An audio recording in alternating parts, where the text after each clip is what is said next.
YouTuber Atta Halilintar sebut sikap sang adik, Tarik Halilintar, kini berubah. Dinilai Atta, perubahan sikap Tarik terjadi setelah mulai berpacaran dengan Fujianti Utami Putri atau Fuji.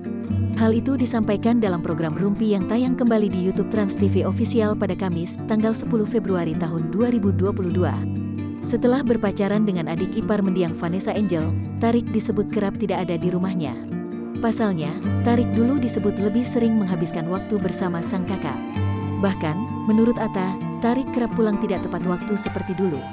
Lebih sering ngilang sih dari rumah, iya dulu sering ikut aku, ujar Atta. Kalau sekarang hilang, kok jam segini belum pulang, ujar Atta. Tarik yang berada di samping Atta sempat merasa tidak nyaman hingga meminta kakaknya untuk berhenti mengomentari. Bang udah bang, celetuk Tarik. Lebih lanjut, Atta juga menilai penampilan sang adik saat keluar rumah. Suami Aurel Hermansyah itu menyebut, adiknya kini mulai banyak bergaya. Lebih banyak gaya sih sekarang, ya jadi lebih mikirin dia harus gimana, ujar Atta.